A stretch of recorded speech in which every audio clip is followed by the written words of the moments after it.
Praise the Lord, praise the Lord, praise the Lord. Hallelujah, hallelujah. దేవునికి మహిమ కలుగును గాక.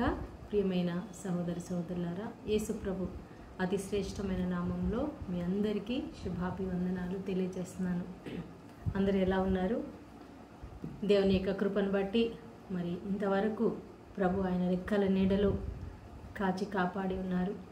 ఆయన ఎంతో నమ్మదగిన దేవుడు. ఈ లోకంలో మనుషులు నమ్మదగిన వారు కాదు, కానీ దేవుడు మాత్రం ఎల్లప్పుడూ నమ్మదగినవాడు. అందుకే బైబిల్ ఎప్పుడు చెప్తుంది ప్రియులారా, మనుషులను నమ్ముట కంటే, రాజులను అధికారులను ఆశ్రయించుట కంటే యెహోవాను ఆశ్రయించువాడు ధన్యుడు.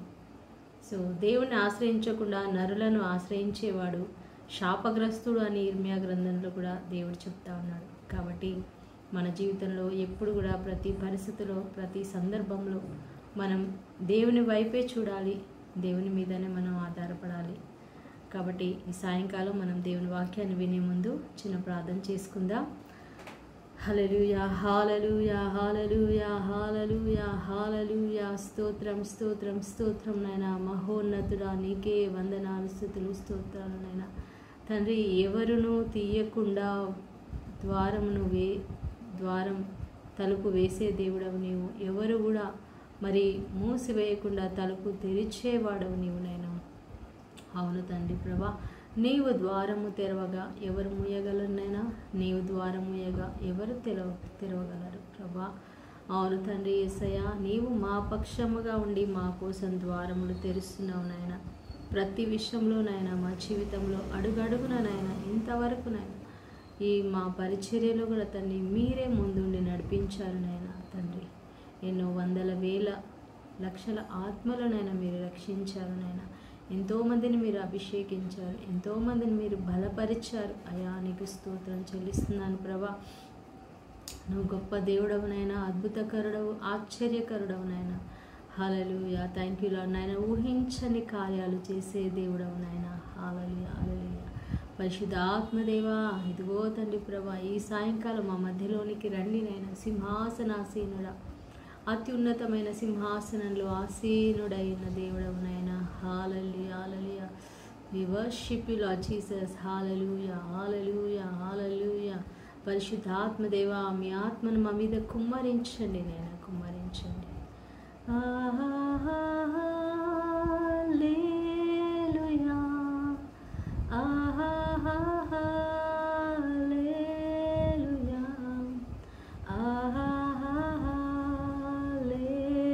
హల్లెలూయా, హల్లెలూయా, హల్లెలూయా, హల్లెలూయా,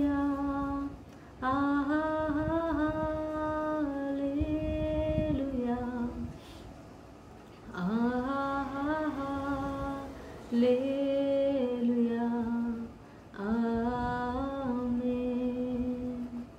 అత్యున్నత సింహాసనముపై ఆసీనుడవైన దేవా, అత్యంత ప్రేమా స్వరూపివి నీవే, ఆరాధింతును నిన్నే.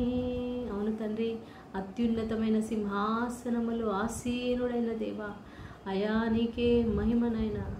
అత్యున్నత సింహాసనముపై ఆసీనుడవైన దేవా, అత్యంత ప్రేమా స్వరూపివి నీవే, ఆరాధింతును నిన్నే. హల్లెలూయా,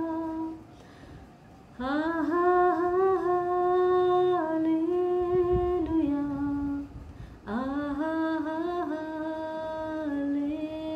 హల్లెలూయా, హల్లెలూయా. ఆశ్చర్యకరుడా స్తోత్రం, ఆలోచనకర్త స్తోత్రం, బలమైన దేవా నిత్యుడవకు తండ్రి, సమాధానాధిపతి స్తోత్రం, ఆశ్చర్యకరుడా స్తోత్రం, ఆలోచనకర్త స్తోత్రం, బలమైన దేవా నిత్యుడవకు తండ్రి, సమాధానాధిపతి స్తోత్రం. హల్లెలూయా, హల్లెలూయా,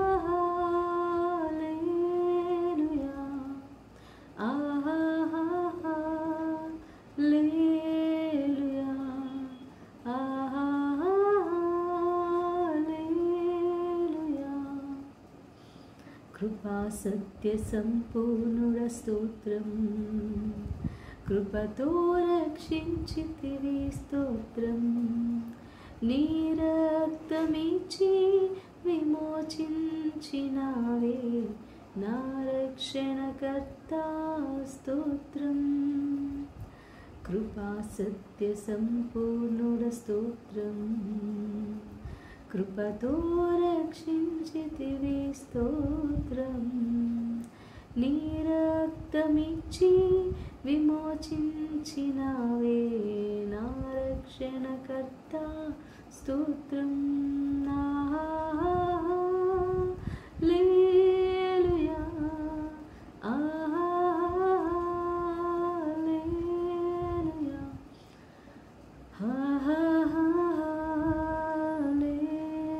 హల్లెలూయా,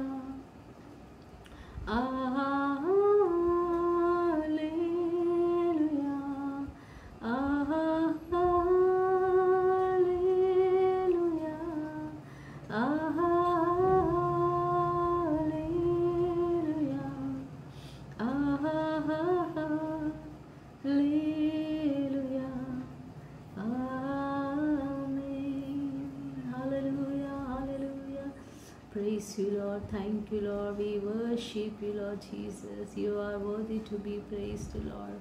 Hallelujah, hallelujah, hallelujah. స్తుతులకు పాత్రుడా స్తోత్రాలుడా, ఆశ్చర్యకరుడా ఆలోచనకర్త, బలవంతుడైన దేవానికే స్తోత్రం, స్తోత్రం. హల్లెలూయా. శక్తి లేని నాకు బలమిచ్చువాడ నా స్నేహితుడా, శక్తి లేని నాకు బలమిచ్చువాడ నా స్నేహితుడా, హర్షింతును నిన్నారాధింతును, కీర్తింతును నిన్ను స్తుతింతును, హర్షింతును నిన్నారాధింతును, స్తుతింతును నిన్ను కీర్తింతును, శక్తి లేని నాకు బలమిచ్చువాడ నా స్నేహితుడా. హల్లెలూయా. పరిశుద్ధాత్మదేవ, శక్తి లేని బిడ్డలకు శక్తినిచ్చే దేవుడవు నాయనా, బలము లేని వారికి బలం ఇచ్చే దేవుడు. నా బలము నీవేనైనా, మా శక్తి నీవేనైనా, మా యొక్క ఆధారము నీవేనైనా యేసయ్యా. ఇదిగో తండ్రి, ఈ రాత్రి కాలంలోనైనా దర్శన గ్రంథమైన ప్రకటన గ్రంథాన్ని మేము ధ్యానించబోతుండగా ప్రభు, ఈ యొక్క వాక్యంలో ఉన్న సత్యములు మాకు నేర్పించమని నజరేయుడైన యేసు నామములో ప్రార్థించి వేడుకుంటున్నాము తండ్రి. ఆమేన్, ఆమేన్, ఆమేన్.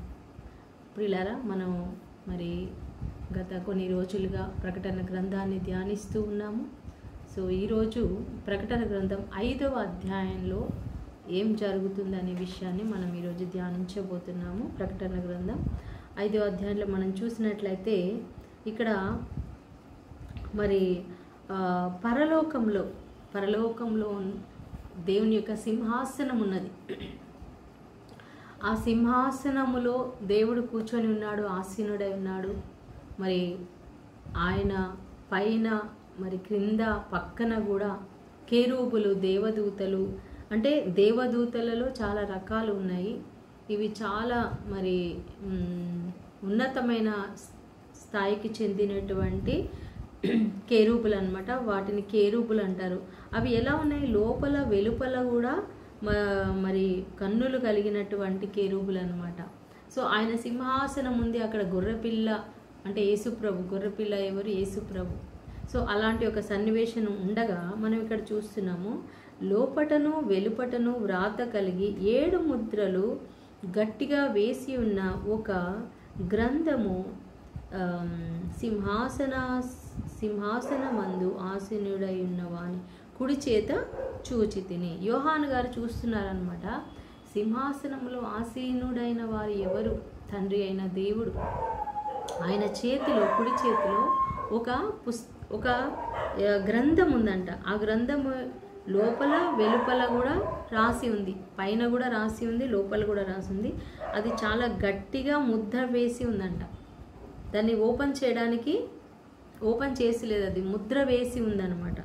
సో ఆ పుస్తకము దేవుని చేతిలో ఉన్నప్పుడు మరి ఇక్కడ చూస్తున్నాం, మరియు వారి దాని ముద్రలు తీసి ఆ గ్రంథము విప్పుటకు యోగ్యుడెవడని బలిష్ఠుడైన ఒక దేవదూత బిగ్గరగా ప్రచురింపగా. ఒక దేవదూత, ఒక బలమైనటువంటి దేవదూత, అంటే బలమైన దేవదూతలు కూడా ఉన్నారు ఇక్కడ. కొన్నిసార్లు మనం చూస్తూ ఉంటాం బలిష్ఠుడైన దేవదూత అని ఉంటుంది అనమాట. అంటే కొన్ని చిన్న దేవదూతలు ఉన్నాయి, కొన్ని చాలా బలిష్టమైనటువంటి దేవదూతలు కూడా ఉన్నారనమాట. సో అతను అడుగుతున్నాడు, ఈ గ్రంథాన్ని, ఈ యొక్క ముద్రను విప్పడానికి ఎవరైనా యోగ్యులు, అంటే దానికి ఒక అర్హత. ఇప్పుడు ఒక ఉద్యోగం, ఒక జాబ్, సాఫ్ట్వేర్ జాబ్ రావాలంటే దానికి తగిన అర్హతలు ఉంటాయి. ఒక హార్డ్వేర్ షాప్లో పని చేయడానికి దానికి తగిన అర్హతలు ఉంటాయి. ఆ పని వచ్చి ఉండాలి. డాక్టర్ అవ్వాలంటే దానికి తగిన అర్హతలు ఉంటాయి. వాళ్ళు MBBS చదివి ఉండాలి, మరి వాళ్ళు దేనికి స్పెషలైజేషన్ అది చేసి ఉండాలి, వాళ్ళకి సర్టిఫికేట్ ఉండాలి, పాస్ అవ్వాలి, అప్పుడే వాళ్ళు అర్హులు. సో దేనికైనా ఒక అర్హత ఉంది. సో ఈ ముద్రలు విప్పడానికి కూడా ఒక అర్హత, ఒక యోగ్యత కావాలి. ఆ యోగ్యత కలిగిన వాళ్ళు ఎవరైనా ఉన్నారా అని ఈ యొక్క దేవదూత ప్రచురించినప్పుడు, పరలోకమందు కానీ భూమి మీద కానీ భూమి క్రింద కానీ ఆ గ్రంథమును విప్పుటకైనను దాన్ని కనీసం చూచుటకైనను ఎవరికి శక్తి లేకపోయాను. హల్లెలూయా. ఆ గ్రంథాన్ని కనీసం విప్పడానికి కాదు కదా, దాన్ని చూడడానికి కూడా శక్తి లేదంట. అంటే అది ఎంత పవర్ఫుల్గా ఉందన్నమాట శక్తి. అది ఎంతో, ఇప్పుడు సూర్యుని మనం ఎలాగైతే దగ్గరికి వెళ్ళలేమో, చూడలేమో డైరెక్ట్గా, అలాగా ఆ గ్రంథము మరి దాన్ని ఎవ్వరు కూడా చూడలేకపోతున్నారంట. అయితే ఆ గ్రంథము విప్పుటకైనను చూచుటకైనను యోగ్యుడెవడును కనబడనందున నేను బహుగా ఏడ్చుచుండగా. నేను అంటే ఎవరు చెప్తున్నారు? యోహాను గారు చెప్తున్నారు. ఈ దర్శనం ఎవరు చూస్తున్నారు? యోహాను గారు. పరలోకంలో దేవుడు అతని పరలోకానికి తీసుకెళ్ళి ఈ అంటే అక్కడ జరుగుతున్నది ఆయన చూస్తున్నాడు కల్లారా. ఎగ్జాక్ట్లీ దర్శనం కాదు, రియల్గా ఆయన ఆత్మలో అక్కడికి వెళ్ళాడు అనమాట. సో ఆయన ఏడుస్తున్నాడు, అయ్యో ఎవరికి యోగ్యత లేదా, ఈ గ్రంథాన్ని విప్పడానికి ఎవరికి అర్హత లేదా అని ఏడుస్తున్నప్పుడు ఆ పెద్దలలో ఒకడు, ఏడవకుము, ఇదిగో దావీదుకు చిగురైన యూదా గోత్రపు సింహము 7 ముద్రలను తీసి ఆ గ్రంథమును విప్పుటకు జయము పొందెనని నాతో చెప్పాను. ఆమేన్. హల్లెలూయా. సో పెద్దలలో ఒకడు అంటే సింహాసనం పక్కన ఎవరున్నారు? 24 పెద్దలు ఉన్నారు. 4 కేరూబ్స్ ఉన్నారు, 24 పెద్దలు ఉన్నారు, ఇంకా ఎక్స్ట్రా వేరే దూతలు కూడా ఉన్నారు, ఇంకా ఎన్నో కోట్ల కొలది దూతలు ఆయనను ఆరాధిస్తూ ఉన్నారు. సో పరలోకంలో ఉన్నటువంటి ఒక ఈ సన్నివేశం అనమాట. సో ఆ 24 పెద్దల్లో ఒక అతను చెప్తున్నాడు అనమాట. ఏమని చెప్తున్నాడు? యోహాను తోటి ఏడవద్దు. Praise the lord. చూడండి, అక్కడ దేవుడు కూర్చున్నాడు, దేవుడు ఉన్నాడు అక్కడ, ఇంకెంతోమంది దూతలు. కానీ ఆ పెద్దల్లో అతను ఇతన్ని ఓదారుస్తున్నాడు, యోహాను గారిని ఓదారుస్తున్నాడు. అంటే చూడండి, అక్కడ వాళ్ళకు కూడా ఓదార్చేటువంటి ఒక ప్రేమ, అంటే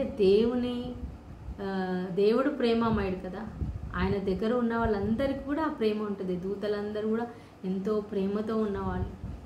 24 గంటలు వాళ్ళు ఎప్పుడు దేవుని సన్నిధిలో ఉన్నవాళ్ళు, ఆ ప్రేమమయంతో ఉన్నవాళ్ళు. వాళ్ళు ఎలా ఉంటారు? వాళ్ళు కూడా ప్రేమగా ఉంటారు కదా, వాళ్ళలో కూడా ఆ ప్రేమ ఉంటుంది.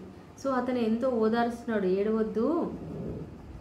దావీదు చిగురు, యేసు ప్రభుకి ఇంకొక పేరు దావీదు చిగురు అనమాట. సో యూదా గోత్ర సింహం. మరి దావీదు ఏ గోత్రం? యూదా గోత్రం. యేసు ప్రభు కూడా యూదా గోత్రంలోనే ఆయన జన్మించాడు. సో అందుకే ఆయన యూదా గోత్ర సింహము అని పిలువబడ్డాడు. సో ఈ 7 ముద్రలని విప్పడానికి ఆయన జయము పొందాడు, జయం పొందుకున్నాడు. అంటే ఈ ముద్రలు విప్పడానికి ఒక జయము ఇప్పుడు ఇండియా ఇంకొక దేశంతో ఆడిందనుకోండి, వాళ్ళు గెలిచారు అంటారు. గెలిచారు అంటే ఎవరితోటన్నా వాళ్ళు ఆట ఆడాలి. మరి 2 దేశాలు ఒక దేశం గెలిచిందంటే ఇంకో దేశంతో యుద్ధం చేస్తున్నట్టే కదా. మరి ఇక్కడ గెలవడం అంటే ఇంకొకళ్ళ మీద ఒకళ్ళని ఓడిస్తేనే గెలుపు. మరి ఇక్కడ జయం పొందనంటే యేసు ప్రభు ఆయన జయం పొందాడంటే ఎవరి మీద జయం పొందాడు? ఎవరి మీద? సాతాను మీద జయం పొందాడు. సాతాను రాజ్యం మీద జయం పొందాడు. సాతాను క్రియేట్ చేసిన వాటన్నిటి మీద ఆయన జయం పొంది సాతాన్ని ఓడించాడు. ఎక్కడ ఓడించాడు? ఆయన సిలువలో ఆయన పొందినటువంటి ఆ శ్రమలు, ఆ యొక్క కల్వరి యాత్ర, ఆయన పొందినటువంటి ఆ దెబ్బల ద్వారా, ఆయన తీసుకున్న ఆ బాధ వేదన ద్వారా సైతానుని ఆయన ఓడించాడు.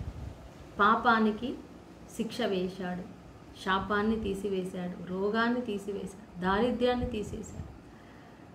ఓకే, మరణాన్ని జయించాడు. హల్లెలూయా. యేసయ్య సాతాను జయించాడు, పాపాన్ని జయించాడు, మరణాన్ని జయించాడు, ఈ లోకాన్ని ఆయన జయించాడు. కాబట్టి జయం పొందినది ఎవరు అంటే ఈ లోకంలో, విశ్వంలో యేసు ప్రభు. ఓకే, ఆయనతో చెప్పినప్పుడు మరియు సింహాసనమునకును ఆ 4 జీవులకును పెద్దలకును మధ్యను వధింపబడినట్లుండిన గొర్రెపిల్ల నిలిచియుండుట చూచి తిని. ఆ గొర్రెపిల్లకు 7 కొమ్ములను 7 కన్నులను ఉండెను. ఆ కన్నులు భూమి అందంతటికి పంపబడిన దేవుని 7 ఆత్మలు. అలా నేను చెప్పాను కదండి, ఇందులో చాలా 7 అని చాలా ఉంటుంది అనమాట. ఎన్నో వాటికి 7 అనేది పరిపూర్ణమైనటువంటి ఒక సంఖ్య. ఇక్కడ దేవుని 7 ఆత్మలు, 7 కొమ్ములు ఉన్నాయంటే, 7 కొమ్ములు అంటే పరిపూర్ణమైనటువంటి అధికారము కలిగిన వాడు యేసు ప్రభు. సంపూర్ణమైన అధికారం కలిగినవాడు. కొమ్ము అధికారానికి గుర్తు. సో కన్నులు అంటే 7 కన్నులు, 7 ఆత్మలు. 7 ఆత్మలు ఏంటి? దేవుడు ఒకటే ఆత్మ కదా. 7 ఆత్మలు అంటే పరిపూర్ణమైన ఆత్మ అని అర్థం అనమాట. సో ఆయన లోకమంతటికి వెళ్ళి ఆయన చూస్తున్నాడు. ఆయన ఆత్మ ద్వారా అందరినీ చూస్తున్నాడు, నిన్ను నన్ను చూస్తున్నాడు.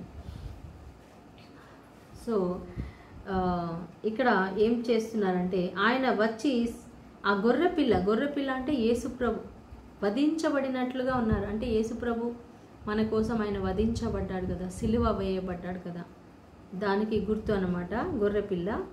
సో మరి ఆయన వచ్చి అంటే యేసయ్య వచ్చి సింహాసనమునందు ఆసీనుడైనటువంటి ఆ దేవుని తండ్రి దేవుని కుడి చేతిలో నుండి ఆ యొక్క గ్రంథాన్ని తీసుకున్నారు. హల్లెలూయా. సింహాసనంలో ఆసీనుడై ఉన్నది ఎవరు? తండ్రి దేవుడు. సో ఆయన చేతిలో నుండి తీసుకున్నారు. ఆయన దానిని తీసుకొనినప్పుడు ఆ 4 జీవులను వీణలు ధూపద్రవ్యములతో నిండిన సువర్ణ పాత్రలను పట్టుకొని ఉన్న ఆ 24 పెద్దలను ఆ గొర్రెపిల్ల ఎదుట సాగిలపడిరి. ఈ పాత్రలు పరిశుద్ధుల ప్రార్థనలు.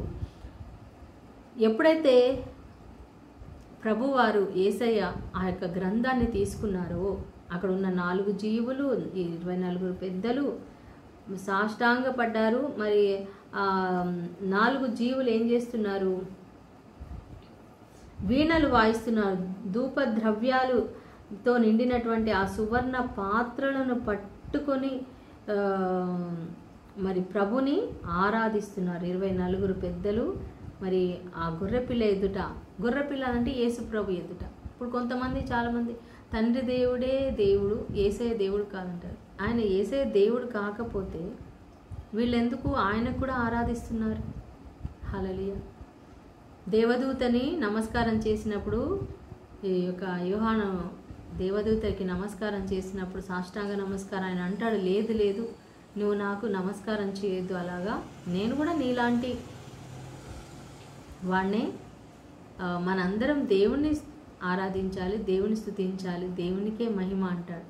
సో అలాంటప్పుడు ఇక్కడ గొర్రెపిల్లకి నమస్కారం చేస్తున్నప్పుడు మరి అక్కడే తండ్రి దేవుడు అక్కడే ఉన్నాడు కదా, మరి ఆయన ఎందుకు నివారించలేదు?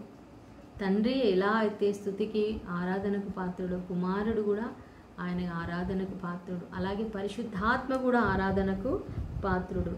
సో ఆ పాత్రలు ఏంటంటే పరిశుద్ధుల యొక్క ప్రార్థనలు. ఓకే, ఇప్పుడు మనందరం ఎవరమండి? యేసయ్య రక్తంలో కడగబడినటువంటి బిడ్డలం, మనం పరిశుద్ధులము. సో మనము చేసిన ప్రార్థనలే అక్కడ ఉన్నాయి.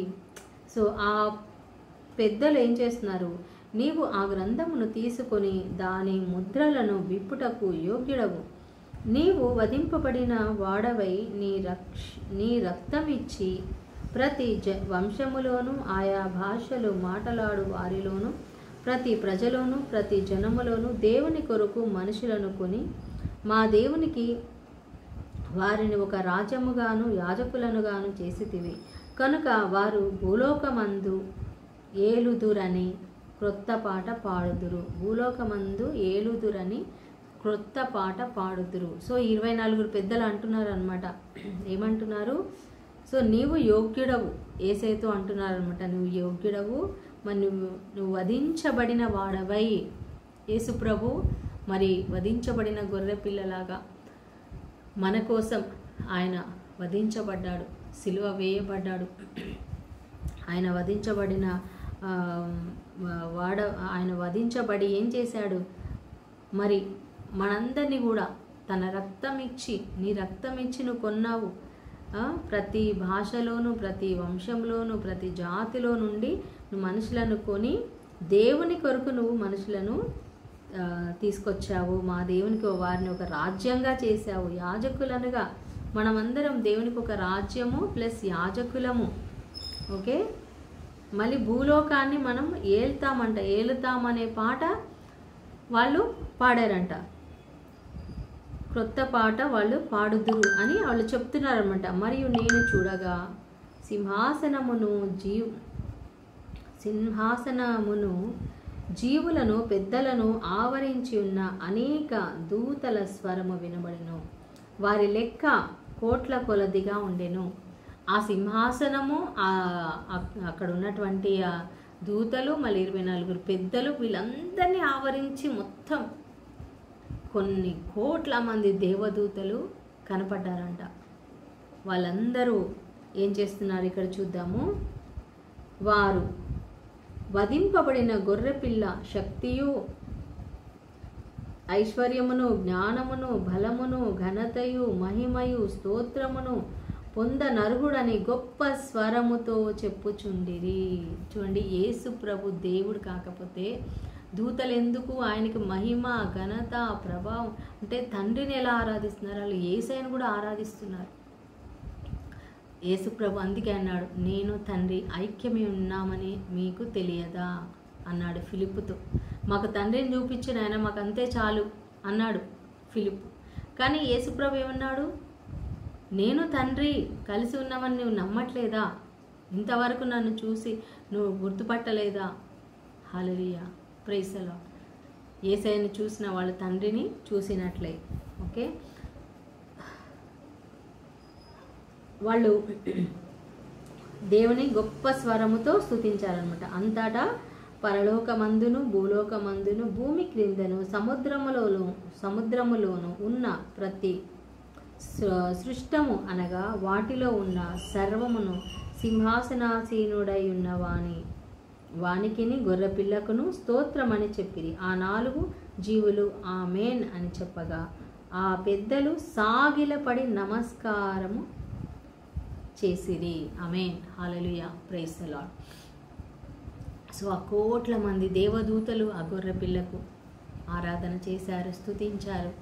మరి అక్కడ ఉన్నటువంటి ప్రతి ఒక్కరు ఆ పెద్దలందరూ కూడా సాష్టాంగ నమస్కారం చేసి దేవుని ఆరాధించారు. సో మనం కూడా అనుదినము తండ్రిని ఆరాధించాలి, యేసయ్యను ఆరాధించాలి, పరిశుద్ధాత్మను ఆరాధించాలి.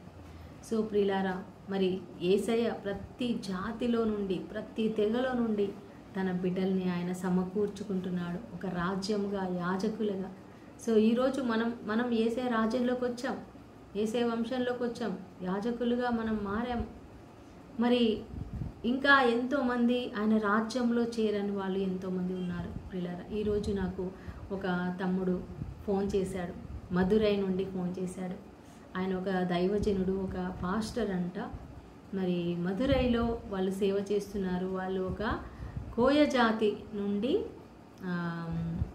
కోయ జాతి అదే తెగలు ఉంటాయి కదండి అడవులు, అలాంటి తెగల్లో నుంచి ఒక తెగ, అందులో నుంచి రక్షణ పొందుకున్నాడంట వాళ్ళ నాన్నగారు. ఈ చనిపోయే పరిస్థితిలో నుండి మరి ఆయనకి ఎవరో సువార్త చెప్తే ఆయన యేసు ప్రభు గురించి విన్నాడు, దేవుడు ఆయన్ని బ్రతికించాడు. మరి ఆయనకి 4 బిడ్డలు, ఆ 4 కూడా సేవకులయ్యారంట. వాళ్ళు ఇప్పుడు వాళ్ళ ద్వారా ఎంతోమంది 40 మంది పాస్టర్లు అయ్యారంట, సేవకులు. మరి ఇంకా ఎంతోమందికి వాళ్ళు సేవ చేస్తూ ఉన్నారు. ఆ యొక్క తెగల వాళ్ళకి సువార్త ప్రకటిస్తున్నారు. మరి ఆ యొక్క బ్రదర్ ఫోన్ చేసి చెప్పినప్పుడు నాకు చాలా సంతోషం అనిపించింది ప్రియులారా. అలాంటి వాళ్ళు మరి ఫోన్ చేస్తే చాలా సంతోషం అనిపిస్తుంది. మరి దేవుని యొక్క సేవ ఇంకా ఆ తమ్ముడి ద్వారా జరగాలి. మరి ఆయన అంటే అనేక జాతుల నుండి, వాళ్ళ జాతిలో నుండి కూడా దేవుడు రక్షించుకున్నారు చూడండి.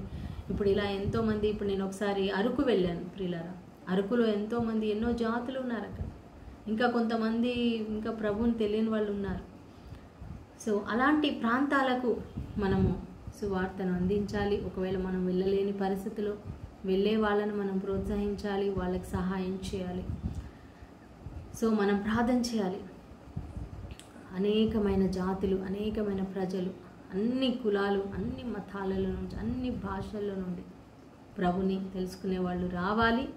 ఇంకా ఆ కార్యం జరగాలని మనం ప్రార్థన చేద్దాము. అప్పుడే ఈ యొక్క మరి పరలోకంలో ఈ యొక్క సన్నివేశం మనం చూస్తున్నాం. అన్ని జాతుల్లో నుంచి నువ్వు రక్షిస్తున్నావు, నీకే మహిమ అని. ఇంకా అప్పటికి సంఘం వెళ్ళలేదండి. ఇది యోహాను గారు చూస్తూ ఉన్నారు. ఇంకా ముందు ఒక్కొక్క ముద్ర విప్పుతూ ఉన్నప్పుడు మరి సంఘం ఎప్పుడు ఎత్తబడుతుంది అనేది మనకి ఎగ్జాక్ట్లీ కరెక్ట్గా ఖచ్చితంగా బైబిల్లో ఇప్పుడు ఎత్తబడుతుంది అని చెప్పలేదండి. అది ఎప్పుడైనా ఎత్తబడవచ్చు. అంటే కొన్ని గుర్తులు మాత్రం మనం తెలుసుకోవచ్చు. అంటే చాలా జన నష్టం, ప్రాణం. ఇప్పుడు మనం చూస్తాం ఒక్కొక్క ముద్ర విప్పుతున్నప్పుడు ఏం జరుగుతుందనేది. మనం చూస్తున్నప్పుడు మనకి కొన్ని పరిస్థితుల ద్వారా కొన్ని అర్థమవుతాయి, కానీ మనకు అన్నీ అర్థం కావు, కరెక్ట్గా చెప్పలేం. కొంతమంది చెప్తారు సంఘము శ్రమల కాలానికంటే ముందే, అంటే 7 ఏండ్ల శ్రమల కాలం ఉంటుంది. యాంటీ క్రైస్ట్ అనేవాడు వస్తాడు, క్రీస్తు అంత్య అబద్ధ క్రీస్తు. మరి ముందే సంఘం ఎత్తబడుతుందని కొంతమంది బోధిస్తారు, కొంతమంది మధ్యలో ఎత్తబడుతుందని, మరి సంఘము తర్వాత 7 సంవత్సరాల తర్వాత ఎత్తబడుతుందని కొంతమంది. మరి ఈ మూడిట్లో చాలా వాదాలు ఉన్నాయి. బట్ ఏదేమైనప్పటికీ సంఘం తప్పకుండా ఎత్తబడుతుంది. యేసయ్య 2వ రాకడ అనేది ఉలివల కొండ మీద జరుగుతుంది. ఇజ్రాయేల్ ప్రజలు రక్షించడానికి ఆయన వస్తాడు. ఈ భూలోకంలో దుష్టులందరినీ కూడా శిక్షించడానికి ఆయన వస్తున్నాడు. సో ఇది మాత్రం ఖచ్చితంగా జరుగుతుంది. కానీ మనం సిద్ధంగా ఉండాలి. మనం చేయాల్సిన పని ఏంటంటే, పరలోకంలో అనేక మంది దేవుని బిడ్డలు ఆత్మలు, వాళ్ళ ఆత్మలన్నీ రక్షణ పొంది పరలోకానికి చేరే విధంగా మనం పాటుపడాలి. హల్లెలూయా. ప్రభు ఎప్పుడన్నా రాని, మన టైం అయిపోయే వరకు మనం ప్రభు కోసం జీవించాలి. ఆయన వచ్చే వరకు మనం ఉంటే, ఆయన వచ్చే వరకు మనం ప్రభు పని చేస్తూనే ఉండాలి. ఓకే, దేవుడికి మహిమ కలుగును గాక. రండి ప్రార్థన చేసుకుందాం. Thank you lord, praise you lord, worship you lord. నీకే మహిమ ఘనత ఆరాధన చెల్లిస్తున్నాను ప్రభా. ఇదిగోనైనా ఈ యొక్క రాత్రి కాలంలో తండ్రి, పరలోక సింహాసనం యొక్క తండ్రి ఆ యొక్క దర్శనాన్ని మేము ధ్యానించి ఉన్నాం తండ్రి. అయా యేసయ్య, నువ్వు వధించబడిన గొర్రె పిల్లలాగా మా కొరకునైనా వధించబడినైనా మమ్మల్ని నీ కొరకునైనా తండ్రి కొరకు ప్రభా ఒక రాజ్యముగా ఒక యాజకులుగా మమ్మల్ని తయారు చేసావు. ఎన్నుకున్నందుకు స్తోత్రనైనా. నువ్వు ఎలా జయం పొందుకున్నావు తండ్రి, మేము కూడా చివరి వరకు ప్రభా మా విశ్వాసాన్ని కాపాడుకోవడానికి మేము తండ్రి మేము నమ్మకంగా ఉండడానికి ప్రభా నీవు మాకు ఇచ్చినటువంటి పని మేము చేయడానికి మాకు సహాయం చేయండి. మా చేతులు బలపరచండి, మా యొక్క ఆలోచనలు మా హృదయాన్ని బలపరచండి నాయన. మీ చిత్తం మీ ప్రణాళికలే మా జీవితంలో నెరవేర్చమని యేసయ్య ఈరోజు ఈ వాక్యం విన్న ప్రతి బిడ్డను దీవించండి నాయన. ప్రత్యేకంగా అనారోగ్యంతో బాధపడే బిడ్డల్ని ముట్టండి నాయన. యేసు నామంలో వారికి స్వస్థత విడుదల కలుగునుగాక నాయన. తల నుంచి అరికాళ్ళ వరకు మీరు ముట్టండి నాయన. వారిలో ఉన్న ప్రతి ఒక్క అనారోగ్యాన్ని తీసి వేయమని ప్రార్థిస్తున్నాను ప్రభా. స్తోత్రం. పడకల్లో ఉన్న వాళ్ళని లేవనెత్తండి నాయన. యేసు నామంలో లేవనెత్తండి నాయన. జాబ్ లేని బిడ్డలకు జాబ్ దయచేయండి నాయన. అప్పుల్లో ఉన్న బిడ్డల్ని అప్పుల్లో నుంచి బయటికి తీసుకొని రమ్మని ప్రార్థిస్తున్నాను తండ్రి. హల్లెలూయా హల్లెలూయా. అయా భార్య భర్తలను కలపండి, విడిపోయిన వారిని కలపండి నాయన. Thank you Lord. Hallelujah hallelujah. నీకే మహిమ ఘనత ఆరాధన చెల్లిస్తున్నాను. ఎంతమంది అయితే ప్రభానైనా ప్రభా స్తోత్రం స్తోత్రం నాయన. ఎంతమంది అయితే నైనా ప్రభా సంతానం లేకుండా ఉన్నారు, వాళ్ళకి సంతాన వరం దయచేయమని తండ్రి. రాత్రి కాలంలో మా అందరికీ మంచి విశ్రాంతిని దయచేయమని, నీ రాకడకు మమ్మల్ని సిద్ధపరచమని, అనేక మందిని సిద్ధపరచడానికి కూడా మాకు సహాయం చేయమని నజరేయుడైన యేసు నామములో ప్రార్థించి వేడుకుంటున్నాం తండ్రి. Amen amen amen. Praise the Lord. దయచేసి ఈ యొక్క ప్రకటన గ్రంథ ధ్యానాలను దయచేసి మీ ఫ్రెండ్స్కి మీ బంధువులందరికీ కూడా షేర్ చేయాలని, లైక్ చేయాలని మనం చేస్తున్నాను. మా కోసం ఇంకా ప్రార్థన చేయండి. మా యొక్క పరిచర్య షాలోమ్ మినిస్ట్రీ కోసం ప్రార్థన చేయాలని మనం చేస్తున్నాను. Thank you. God bless you. Shalom. Good night.